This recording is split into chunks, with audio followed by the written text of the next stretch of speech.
Nesse vídeo eu quero te mostrar 7 coisas que você precisa evitar caso você queira enriquecer. E eu já quero começar dizendo aqui que eu ainda não enriqueci financeiramente falando. Então eu vou te falar tudo isso aqui com base na visão jovem que eu tenho. E eu quero dizer aqui também o que eu já faço para conquistar essa riqueza em algum dia. Então, fazendo isso que eu estou fazendo e que você também pode, eu sei que eu vou alcançar a riqueza financeira, né? Porque a riqueza mais importante eu já tenho, que é a riqueza de saber o meu propósito. E o meu propósito é mostrar para as pessoas quem Jesus é por meio da minha vida. E se eu conseguir fazer isso de alguma forma, eu sei que eu estarei cumprindo esse meu propósito, que na verdade é o propósito que todo mundo deveria ter. Todo mundo já deveria enxergar isso, né? Mas eu sei que muitas pessoas ainda não encontraram esse propósito, não estão firmes na base que é Deus. Por isso, essa riqueza é a que eu já tenho.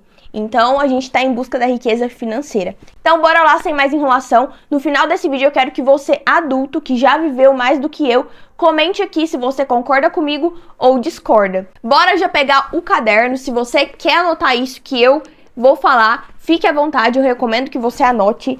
E a primeira coisa que você tem que evitar é não confiar no seu próprio entendimento. Se você, desde o início da sua vida, começando na adolescência, na juventude e na vida adulta, achar que consegue fazer as coisas com as suas próprias mãos, sem ter uma base que é Deus, você vai cair em algum momento. Você vai, na verdade, quebrar muito a cara para depois voltar atrás e compreender isso que eu tô falando. A melhor coisa que você poderia fazer, que é confiar primeiro no reino de Deus, assim como Mateus 6,33 já diz: busquem primeiro o reino de Deus e a sua justiça, e todas essas coisas serão acrescentadas a vocês. Portanto, não se preocupem com o amanhã, pois o amanhã trará suas próprias preocupações. Basta a cada dia o seu próprio mal. Vai ter pessoas que vão dizer: ah, mas não se deve misturar Deus com finanças, com a minha profissão. Vai ter gente que vai achar que isso aqui é querer algum benefício, alguma vantagem em cima disso. Quem pensa dessa forma é quem ainda não tem uma maturidade na fé, é quem ainda não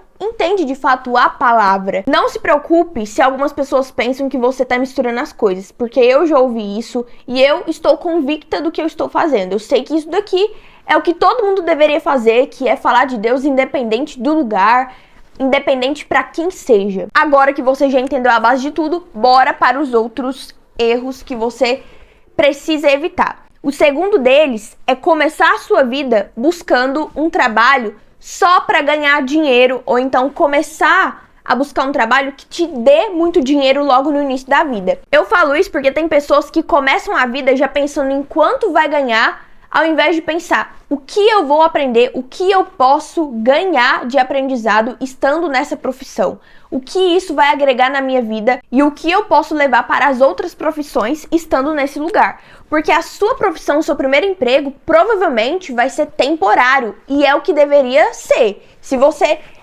quer buscar um trabalho já para ficar fixo a sua vida inteira, você já tem que estar ciente de que está buscando por segurança no momento errado, está procurando por um emprego perfeito que não existe. Aqui você precisa ter a maturidade de entender que o seu primeiro emprego não é para te gerar uma alta renda já de cara, e sim para você ter um conhecimento de valor que você vai levar para sua vida inteira. E é o que eu faço aqui, por exemplo, no YouTube. Eu ainda não ganho renda com o meu canal. Isso porque eu já entendi que em algum momento eu vou conquistar dinheiro querendo ou não, desde que eu continue fazendo o que eu estou fazendo, desde que eu tenha essa visão de longo prazo. E nesse momento aqui, eu estou trabalhando a troco de quê? De conhecimento, de habilidades. Então, a partir do momento que eu continuo fazendo o que eu estou fazendo, eu estou tendo a capacidade de aprender sobre edição de vídeo, eu estou aprendendo a falar melhor, cada vez melhor. Eu aprendo também até a paciência, até a disciplina de entender que o resultado que eu vou ter é no longo prazo. A próxima coisa que você vai evitar, já puxando de gancho, isso que eu acabei de dizer,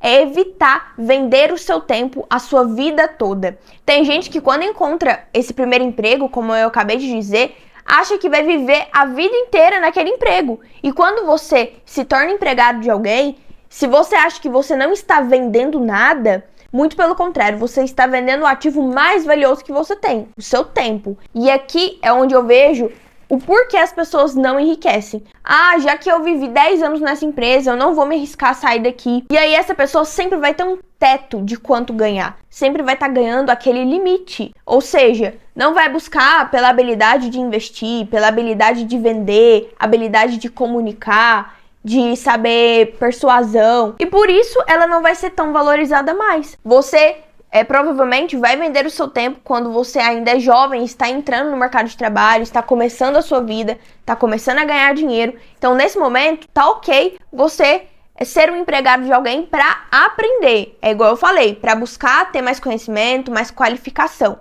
Só que depois, se você se acostumar com isso por muitos anos, você vai ficar vendendo o ativo mais valioso que você tem a sua vida inteira. E isso não é escala. Tempo não é escalável. Agora, a próxima coisa que você deve evitar. Isso aqui, gente, nossa senhora, é o que todo mundo, né, hoje em dia tem, que é cartão de crédito. Evite ter cartão de crédito cedo na vida. Quando você evita isso, você vai estar evitando muitos problemas de forma antecipada. Você pode perceber, pergunte para as pessoas ao seu redor, quem tem cartão de crédito? E se elas levantarem a mão, pergunta quais delas estão endividadas. Vai ver que a maioria, ou toda a maioria. E hoje em dia é tão comum ter cartão de crédito que o que se torna incomum é quem não tem. Eu mesma não tenho, e quando eu chego para um jovem e falo, eu não tenho cartão de crédito, ele já fala, o quê? Ou então um adulto que já está acostumado, tão acostumado com o cartão, e fala, nossa, mas como que você não parcela as suas coisas? E sim, o cartão não é um mal. O problema é você usar ele sem ter a inteligência financeira ainda. O próximo erro que você precisa evitar é gastar mais do que ganha, que também já puxa de gancho a questão do cartão. Isso daqui eu já sei que você tá careca de saber. E eu tenho certeza absoluta que se você evitar o erro anterior, você vai conseguir evitar esse erro, que é gastar mais do que você ganha. Então, eliminando o cartão de crédito, possivelmente você já vai conseguir controlar as suas contas, já vai eliminar esse mal que eu falei. E aí, fazendo o básico, que é eliminar o cartão, gastar menos do que você ganha, você já vai estar acima de muita gente que não tem nem essa capacidade de eliminar o cartão. Hoje em dia o cartão se tornou o vício, né? O próximo erro agora que você precisa evitar é parar de trabalhar. Em algum momento, se você pensar em parar de trabalhar, você vai começar a dar trabalho para outras pessoas. Uma frase que eu já ouvi lá na minha igreja é trabalhe para não dar trabalho. Só que veja bem, quando eu digo que eu quero investir para ter a opção lá na frente de parar de trabalhar ou não, esse parar de trabalhar é justamente o trabalho que vai me dar o dinheiro. Porque os investimentos vão me dar dinheiro depois futuramente. Agora, o trabalho que eu estou dizendo aqui, que você nunca deve parar de fazer, é justamente o trabalho de falar de Deus, o trabalho de ajudar as pessoas, de servir. Então, isso daqui é um trabalho, querendo ou não. Agora, o trabalho que eu vou parar é justamente aquele que vai me dar o dinheiro, porque os investimentos vão estar me dando. Sétimo e último erro que você precisa evitar, que é pensar a curto prazo. Eu sei que isso também já virou um clichê por aí, mas eu quero te dizer um ponto que às vezes você não tenha parado para pensar. Noé, por exemplo, ele só cumpriu o que Deus tinha falado para ele cumprir porque ele confiou e pensou a longo prazo. Quem, em algum momento naquela época, por exemplo, iria acreditar que haveria chuva na terra? Porque eu não sei se você sabe, até então, nunca havia chovido na terra.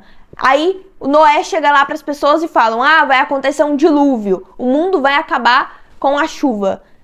Quem queria acreditar, por exemplo? Se Noé não estivesse firme, convicto daquilo, ele não iria ter cumprido o que Deus falou para ele cumprir. Então, olha só a importância de pensar a longo prazo. Não significa que você tem que se preocupar. Pensar a longo prazo é diferente de se preocupar. Assim como eu acabei de ler no início do vídeo, em Mateus, onde fala que basta a cada dia o seu próprio mal, não se preocupem com o amanhã, pois o amanhã trará suas próprias preocupações. Isso daqui já diz tudo, não precisa se preocupar. Quando você se preocupa com o futuro, você cria ansiedade, isso gera ansiedade.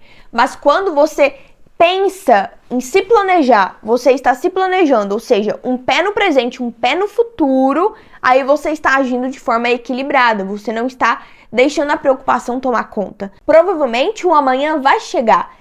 E difícil é para aqueles que deixam o amanhã vir sem estar preparado, sem ter investido, sem ter pensado.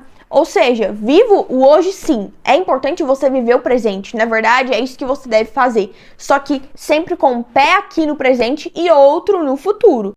Porque se José, por exemplo, lá do Egito, não tivesse guardado os alimentos durante os 7 anos de vacas gordas, ele não teria vivido e nem sustentado as pessoas nos 7 anos de vacas magras. Ou seja, ele pensou em sempre separar uma parte daquele alimento enquanto tinha, enquanto estava farto, para depois, lá no amanhã, ele conseguir, se alimentar e viver bem. Já pensou se ele tivesse só pensado no presente e não no longo prazo? O que teria acontecido com a humanidade naquela época, com o povo do Egito e da região? Morrido. Por isso é importante você nunca pensar só em si mesmo e sempre pensar também nas próximas gerações, no outro. Porque quando você pensa a longo prazo, às vezes você nem vai estar aqui para aproveitar aquilo que você investiu. Então não há problema se eu investir hoje e amanhã eu morrer, por exemplo. Porque eu vou deixar esse dinheiro para alguém que vai estar precisando mais do que eu para minhas próximas gerações. Então, galera, isso daqui é um vídeo enriquecedor. Eu acredito que eu tenha contribuído com você de alguma forma. Eu acredito que eu esteja no caminho certo também, porque eu estou firmada em Jesus, eu já tenho meu propósito, e é isso aqui a minha maior riqueza. Se o dinheiro vir como consequência, glória a Deus, é consequência, como eu acabei de dizer. Agora, se você pensar no dinheiro apenas como um fim, você vai se frustrar. É por isso que tem gente que ganha tanto dinheiro, mas é vazia, não tem o seu propósito, não encontra a sua missão na vida. Eu vou ficando por aqui então, galera. Eu te vejo no próximo vídeo. Meu nome é Isadora Cecília e esse é meu canal Eu Tô Rica. Aqui tem tudo sobre finanças, menos a desculpa. Te vejo no próximo vídeo. Tchau!